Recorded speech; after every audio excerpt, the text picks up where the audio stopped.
Well, everyone, it's time for us to go ahead and take a look at the first generation iPad Air and see how this device holds up in 2023. Now, I will definitely tell you this iPad may not be the first one I would recommend to people. I still think it's a very interesting iPad that Apple made though. And if you want to pick up some iPads I would recommend this year, links will be down in the description. You can get them from there and you can help support the channel at the same time. Now, the iPad Air lineup was a very, very interesting approach that Apple made, and I still think that their complete Air lineup, including their iPad Air and their MacBook Airs, are some of the most, neutral feeling devices I have. Like, they're so good for that price tag that they're selling at. And this iPad, although it didn't originate the Air moniker, it was the first iPad Air, which was really cool. So this iPad actually came out in 2013. So it's been 10 years since this iPad actually came out, which is actually pretty insane. So I think this came out around the same time as the iPad 3 or the iPad 4. There may have been some other iPads around this time too. Maybe the Mini 2 or 3 came out by this time as well. So their iPad lineup was definitely fleshing out. But what was crazy is the original iPad came out in 2010. So the fact that we already had a new iPad lineup, like 2 or 3 new iPad lineups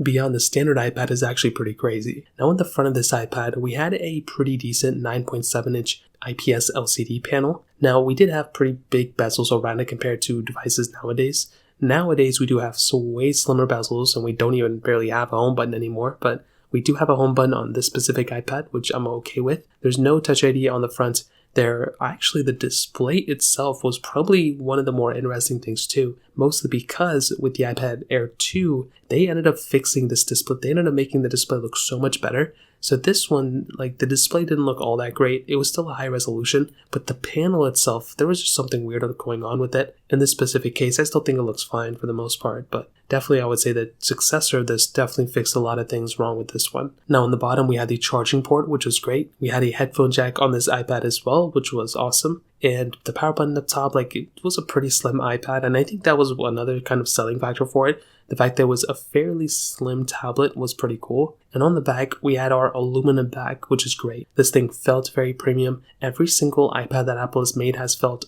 very, very premium, and that is something I love about these iPads, with a single camera up top. And overall, I would still say the body of this thing and the way it feels and the way it performs for the most part is still up there. It still feels very good. It just, internally, there's a lot of issues, but I would say besides the panel being a little weird looking sometimes, I think it's a pretty good looking, device for the most part. And I still think it holds up fairly decently in 2023. Now, actually moving on to the camera side of things, this probably was also not the best selling aspect of this specific device.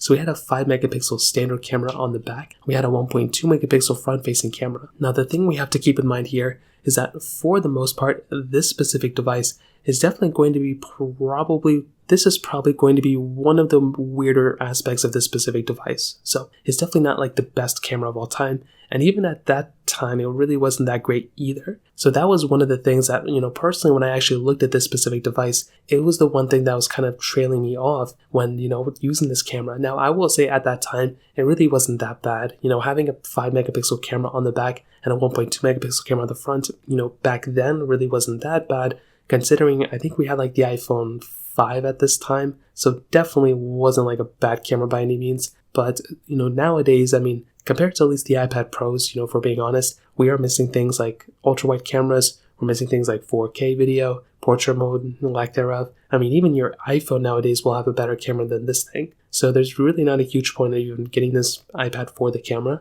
Unless you're just wanting some sort of 24/7 surveillance thing or something like that, then maybe that'd be a little different. But in this case, it's not going to be that big of a deal in my opinion. So the camera-wise, it was good back then, but definitely hasn't held up that well throughout the years. So that kind of covers it up there. Now in the software and the longevity portion, this is also a very interesting thing that Apple did. So when this thing first came out, it kind of had the same chipset at that time, kind of as an iPhone 5S, which was pretty interesting. So it must have been the iPhone 5S that this thing kind of came out with. So that was really cool. So it lasted pretty much as long as that device, which was awesome. But it started off with iOS 7, definitely not the best software for this thing to start off with, mostly because iOS 7 did have a lot of bugs in it at that time. But this thing actually ended off with iOS 12.5.6. So this thing started off in 2013, and I think it ended off in about 2019 but I believe it got some security updates here and there for the last few years as well. So it's been lasting for a lot longer than you would think. Now, that doesn't mean it's going to be worth it just because of that. And Apple has recently changed some things, basically stating that if they,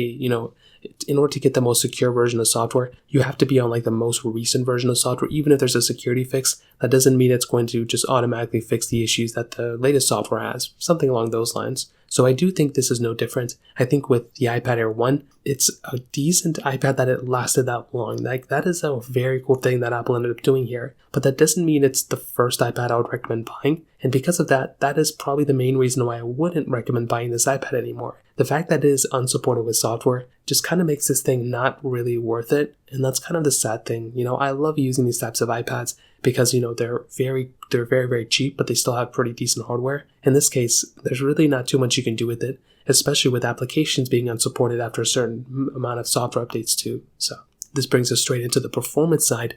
This device had that Apple A7 chip inside of it with 1GB of RAM. Now, at that time, I think this may have been one of the most, powerful iPads of that moment, which is pretty crazy to think about. You would probably never think that something like that were to happen, but that is essentially what's going on here. Now, I do think with this type of iPad, really you're going to be stuck in this strange situation where you're not going to really be able to do much with it. Now, if you have some applications or if you just need a screen to kind of watch things on, then I think this is okay. Like, if you're just watching videos or something, then this is going to be fine. But if you're even planning on doing anything more than that, like if you're planning on using this thing as a camera or using this thing as a multitasker that you can go ahead and, pull applications on or whatever, you're really not going to be getting too much of you're not really going to get too much capability in this specific standpoint. And that is kind of the issue that you're kind of having here, is that not only are most of the applications not supported, but it's also not that powerful of an iPad anymore. I feel like the iPhone 5S is a more powerful machine than this thing, which is very weird. So I would probably tell you, in the performance side of things, it's definitely an area I would stay away from. Again, it's just one of those things. It's not this iPad personally, when I used it for, many years, honestly, I think I used it for about a year.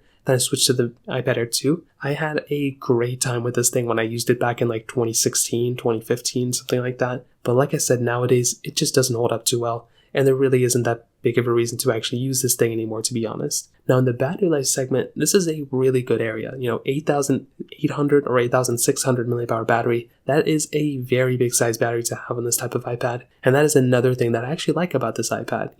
Very big size battery for the most part. You'll be able to use this thing all day, which is beautiful. So at the end of the day, that's kind of another good thing about this iPad that I actually do like a lot. So to kind of sum up this whole entire video, what I'll definitely tell you is I definitely do think the iPad Air was worth it back in the day, but nowadays there's just really not that big of a reason to use it anymore.